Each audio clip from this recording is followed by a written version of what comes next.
Reza mencengkeram tangannya dengan erat, merasa marah pada dirinya sendiri. Dia merasa sangat tidak berguna karena ketidakmampuannya untuk menyelamatkan orang yang praktis menyelamatkan hidupnya. "Aku sudah mendapatkannya," Gavin tiba-tiba berteriak.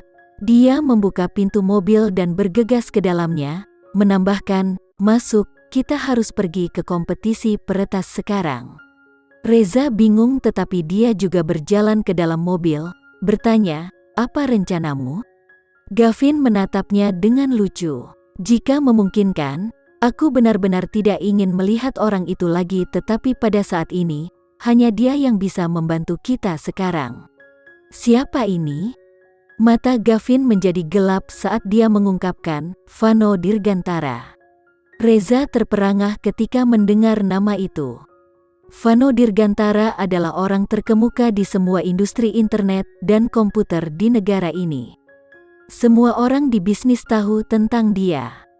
Tak perlu dikatakan, dia diundang ke kompetisi peretas juga. Namun, Gavin terlalu optimis dengan rencananya. Mustahil bagi mereka untuk melihat Vano secara pribadi, bahkan setelah mereka mencapai tempat tersebut. Bagaimanapun, Vano adalah seorang VVIP. Dia tidak akan terlihat di keramaian. "Aku akan menyiapkan perangkat lunak kita, dan kamu mencoba mencari Vano.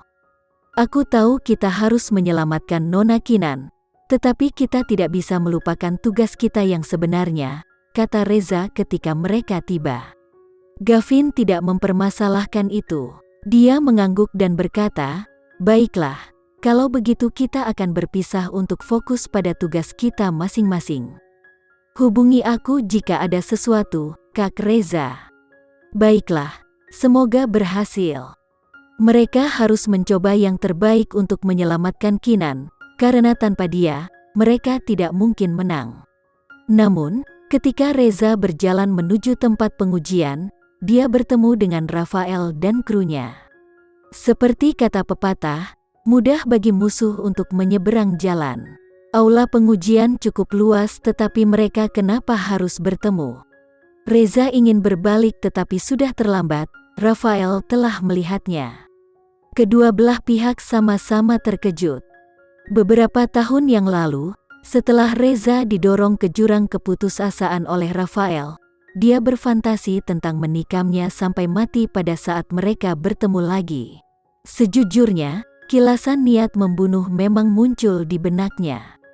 Jika pembunuhan tidak ilegal menurut hukum, Reza akan berjalan maju dan mengambil nyawa Rafael. Reza tidak peduli untuk menyembunyikan kebencian di matanya. Rafael melihatnya dan berkata dengan nada menghina, "Apakah itu kamu, Reza? Lama tidak bertemu." "Memang, sudah lama sekali. Orang baik selalu mati muda, bukan? Tidak heran kamu masih hidup dan sehat," jawab Reza sinis, mencoba yang terbaik untuk menekan keinginannya untuk meninju Rafael di perut dan wajahnya. Mata Rafael berubah sedikit lebih dingin dan dia menjawab dengan senyum berbisa, "Aku senang melihatmu juga, karena aku berasumsi kamu akan bunuh diri sejak lama." Suatu kali, Reza mencoba melawan Rafael. Dia bahkan telah membawa kasusnya ke pengadilan, tetapi kasus itu segera dibatalkan. Rafael terlalu kuat untuk dia atasi. Dia tidak hanya gagal membalas dendam, tetapi juga semua jalur hidupnya terputus karena Rafael. Rafael memasukkannya ke dalam daftar hitam di kota T, sehingga dia tidak memiliki kesempatan untuk bertahan hidup. Rafael juga secara aktif menemukan cara untuk menyakiti Reza. Reza tidak punya pilihan selain membawa adiknya bersembunyi, mencari nafkah di pinggiran masyarakat. Hidupnya bisa disaring menjadi satu kata, rasa sakit. Waktu tidak mengikis kebenciannya terhadap Rafael, tapi malah mempertajamnya. Sayangnya, satu-satunya yang terluka oleh kebencian itu adalah Reza sendiri. Dia diingatkan hari demi hari bahwa balas dendam tidak mungkin. Dia telah mengundurkan diri untuk membawa dendam ke kuburnya, tapi untungnya Tuhan telah memberinya secercah harapan. Kompetisi peretas adalah secercah harapan. Reza menyembunyikan permusuhannya dan memaksakan senyum licik, menambahkan, "Aku minta maaf karena masih hidup. Itu pasti sangat mengecewakan bagimu." Memang, Rafael melotot padanya dengan curiga sebelum bertanya, "Tapi kenapa kamu ada di sini?" "Bukan urusanmu." Reza tidak ingin berbicara dengan pria itu lagi, dia berbalik untuk pergi. Dia tidak bisa membuang waktu lagi berbicara omong kosong dengan Rafael, agar dia tidak tahu apa yang dia lakukan di sana. Rafael akan menghentikan rencana mereka secara paksa jika dia tahu. Sebelum Reza bisa pergi, Rafael melangkah di depannya, menghalangi jalannya. Pengawal di belakangnya menatap Reza, seolah dia adalah orang mati. Dengan menjentikkan jari bos mereka, dia akan menjadi seperti itu. Reza menyipitkan matanya ke arah mereka dan berkata, "Minggir." "Mengapa kamu di sini?" Rafael memotongnya dengan kasar. "Reza, jangan membuatku mengulangi kata-kataku untuk ketiga kalinya. Kamu tahu apa yang akan terjadi." Reza mundur selangkah dengan cepat. "Aku tidak percaya kamu punya nyali untuk melakukan apapun di tempat umum seperti ini." "Tangkap pencurinya!" Rafael tiba-tiba berteriak, dan pengawalnya segera datang ke Reza.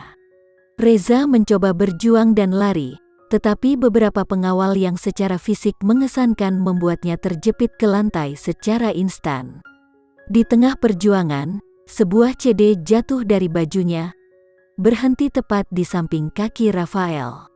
Ekspresi Reza langsung berubah, dia bisa merasakan jantungnya di tenggorokan. "Biarkan aku pergi." Reza berjuang keras mencoba untuk mengklaim kembali CD saat tangannya hendak meraihnya. Sepatu kulit berlapis lilin milik Rafael menginjak CD dengan benar. Pada saat itu, Reza bisa merasakan jiwanya meninggalkan tubuhnya. Rafael melihat reaksi Reza, dan dia tertawa senang, menambahkan, "Lihat dirimu, sangat khawatir dan bingung. Pasti ada sesuatu yang penting di sini." "Itu lebih dari penting, itu adalah impian dan harapan teman-temannya. Tanpa itu, mereka tidak memiliki kesempatan untuk mengalahkan Rafael. Balas dendam, mereka bisa terus bermimpi." Sayangnya, hal yang begitu penting telah jatuh ke tangan Rafael. Jika Rafael tahu apa yang ada di dalam CD itu, apakah dia akan menghancurkannya?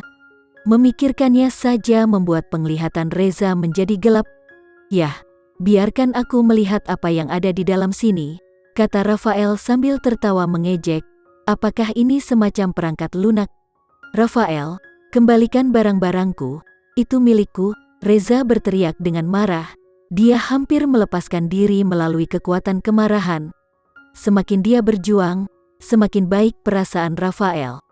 Dia berjongkok dan meludah ke wajahnya. "Apa maksudmu ini milikmu? Semua orang di sini melihatmu mencuri ini dariku. Jadi beraninya kau mengatakan ini milikmu?" Ada dendam mendalam di mata Reza. Rafael mengatakan hal yang hampir sama ketika dia mengambil alih perangkat lunak yang dia rancang bertahun-tahun yang lalu. "Apa maksudmu ini milikmu? Ini adalah milikku. Kamu mencuri ini dariku, dan kamu memiliki keberanian untuk mengklaim kepemilikan atasnya? Apakah kamu percaya aku memiliki 100 cara untuk membuat hidupmu seperti neraka?" Masalahnya adalah miliknya, dia merancang perangkat lunaknya. Tapi entah kenapa, dalam semalam itu menjadi milik Rafael dan dia dicap sebagai pencuri. Berkat Rafael, dia terpaksa menghabiskan 1 bulan di penjara. Tak perlu dikatakan, Rafael telah melumasi beberapa telapak tangan untuk memastikan bulannya di penjara adalah periode tergelap dalam hidupnya. Nara memohon kepada Rafael untuk membiarkan kakak laki-lakinya yang berharga keluar dari penjara. Rafael setuju dengan syarat, dia menjual tubuhnya demi kebebasan kakaknya. Nara setuju. Rafael tidak hanya memperkotaknya hari demi hari, dia menyewakannya sebagai hadiah untuk anak buah dan teman-temannya. Bertekad untuk menyelamatkan Reza, Nara membungkam batinnya dan menderita dengan tenang. Tapi sedikit demi sedikit, pemahamannya tentang kenyataan perlahan memudar. Ketika Reza diberikan pembebasan awal, tidak ada yang tersisa di Nara.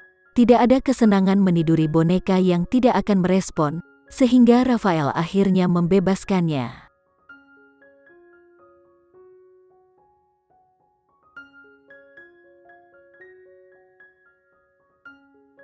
Sekian dulu ya video kali ini, kita lanjutkan lagi videonya di lain waktu.